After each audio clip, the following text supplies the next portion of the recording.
درود پاک کب کب کہاں کہاں اور کیسے کیسے کام آتا ہے۔ ایک بہت ہی خوبصورت واقعہ، بڑا ایمان افروز واقعہ ہے جو میں آپ کے سامنے پیش کرتا ہوں۔ ایک دوست نے اپنے ایک دوسرے دوست کو قرض دیا، اور جب اس نے قرض دیا تو وہ قرض ایک بڑی اماؤنٹ تھی، 3000 دینار۔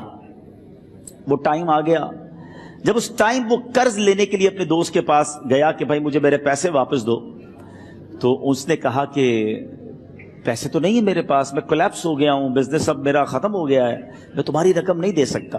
اس نے ایک اور ٹائم دے دیا اسے کہ ٹھیک ہے اب اتنے دنوں کے بعد میں دے دوں گا۔ وہ ٹائم بھی گزر گیا، اور جب وہ ٹائم بھی گزر گیا تو اس کے بعد اس دوست نے کہا کہ اب تو پیسے دے دو بھائی، میرا ٹائم پورا ہو گیا ہے۔ پھر نہ دے سکا ٹائم۔ آخر کار معاملہ جو ہے وہ کورٹ میں چلا گیا، قاضی کے پاس چلا گیا۔ اب قاضی نے جس کو پیسے دینے تھے اس کو بلایا اور کہا کہ بھائی آپ کو اس کے پیسے دینے ہیں؟ کہتا ہے ہاں پیسے تو دینے ہیں۔ تو کہا پھر دیتے کیوں نہیں ہو؟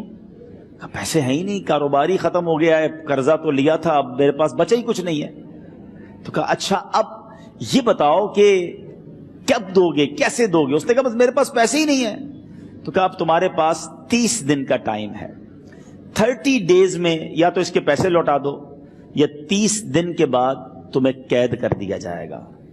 یہ شخص اب گھر آیا، پیسے تو تھے نہیں، مگر شاید علماء نے لکھا کتابوں میں، یہ واقعہ کئی بڑی بڑی کتابوں میں لکھا اور درود پاک کے فضائل کی بڑی بڑی کتابوں میں لکھا، اور اس شخص نے سوچا کہ اس نے ایک حدیث پاک پڑھی ہوئی تھی کہ جس میں یہ نبی پاک علیہ الصلوۃ والسلام نے فرمایا ہے، جس کا مضمون ہے کہ جو شخص پریشان ہو، مصیبت زدہ ہو، اسے چاہیے کہ مجھ پر کثرت سے درود پاک پڑھے، کیونکہ درود پڑھنا مصیبتوں اور پریشانیوں کو لے جاتا ہے۔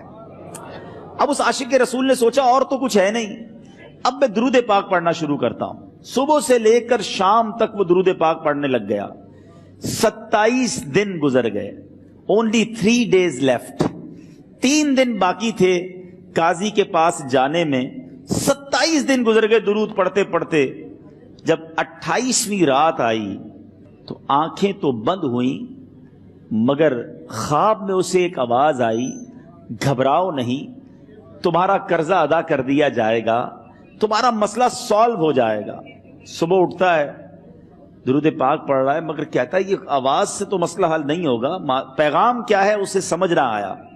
28واں دن گزر گیا، 29ویں رات آ گئی، مگر اب آنکھیں بند ہوئیں اور قسمت جاگ اٹھی۔ نبی پاک صاحب لولاک صلی اللہ تعالی علیہ وسلم خواب میں تشریف لائے، اور پیارے آقا صلی اللہ تعالی علیہ وسلم نے فرمایا گھبراؤ نہیں، علی بن عیسیٰ وزیر کے پاس جاؤ، وہ تمہارا قرضہ ادا کر دے گا۔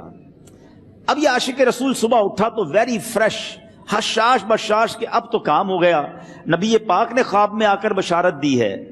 مگر پھر ذہن میں سوال آیا کہ علی بن عیسیٰ کے پاس جاؤں گا تو ثبوت کیا ہے، پروف کیا ہوگا؟ میں جا کر اس کو کہوں گا کہ میرا قرضہ دے دو تو ایسے تو قرضہ نہیں دے دینا، اور میں نے اس کو کہا کہ مجھے نبی پاک نے خواب میں کہا ہے، اور اس نے اگر مجھ سے کوئی نشانی مانگی تو میں نشانی کیا دوں گا؟ آخری دن تھا، 29واں دن تھا، وہ بھی درود پڑھتے پڑھتے گزر گیا۔ 30th نائٹ آ گئی، صبح وہ دن ہے جب عدالت میں جانا ہے۔ اب اس رات پھر نبی پاک علیہ الصلوۃ والسلام خواب میں تشریف لائے، اور آقا علیہ الصلوۃ والسلام نے فرمایا کہ علی بن عیسیٰ وزیر کے پاس جاؤ، وہ تمہارا قرض ادا کر دے گا۔ کہ حضور چلا تو جاؤں گا، لیکن اگر وزیر نے مجھ سے کوئی نشانی طلب کی تو میں کیا جواب دوں گا؟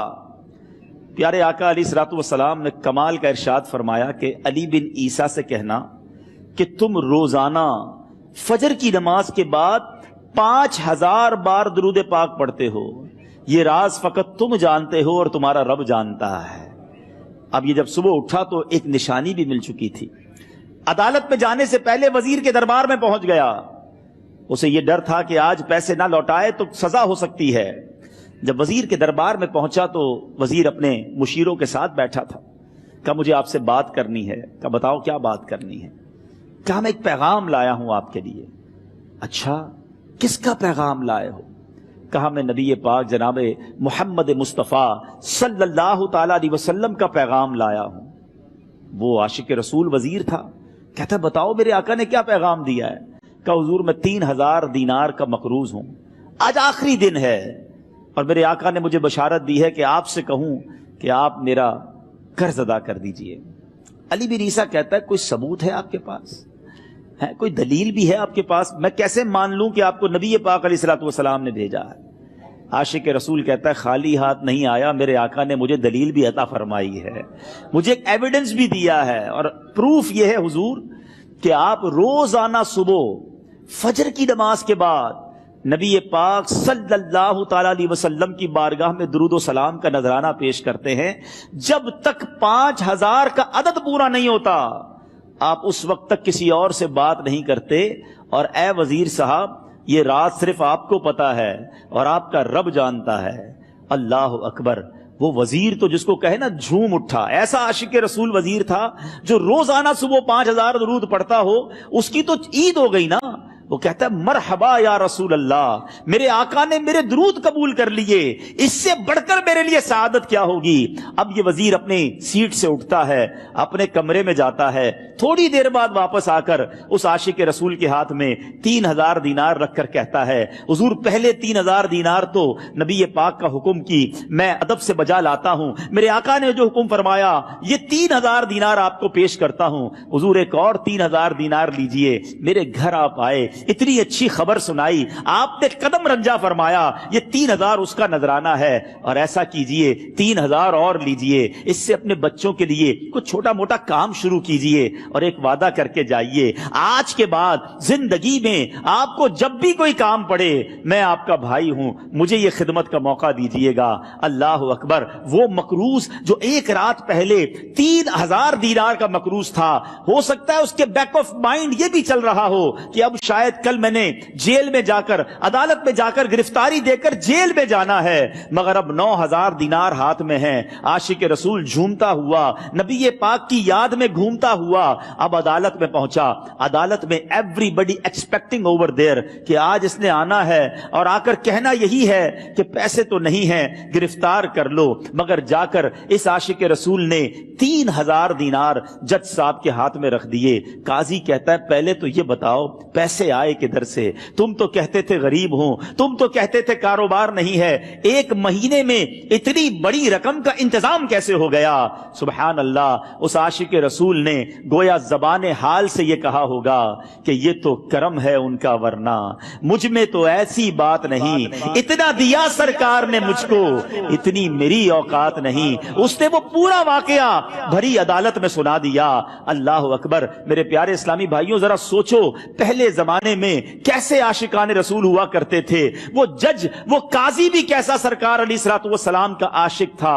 اپنی سیٹ سے اٹھتا ہے، بھرے دربار میں بھری عدالت میں وہ اپنے چیمبر میں اپنے کمرے میں جاتا ہے، اور تھوڑی دیر بعد واپس آ کر اس کے ہاتھ میں بھی 3000 دینار ہیں، اور وہ 3000 دینار جو ہے وہ اس عاشق رسول کے ہاتھ میں رکھتا ہے کہ سارا ثواب علی بن عیسیٰ کیسے لے جائے، میں بھی تو نبی پاک کا غلام ہوں، میں تمہارا قرضہ میں ادا کرتا ہوں۔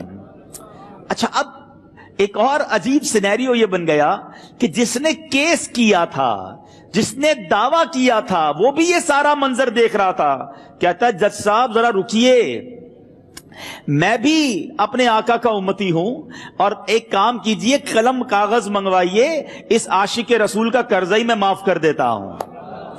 اچھا، اب عاشق رسول نے وہ واپس 3000 دینار جو جج صاحب نے دیے تھے وہ واپس جج صاحب کو دیے کہ حضور یہ پیسے آپ ہی رکھ لیں، قرضہ ہی معاف ہو گیا، اب آپ کے پیسے کا میں نے کیا کرنا ہے؟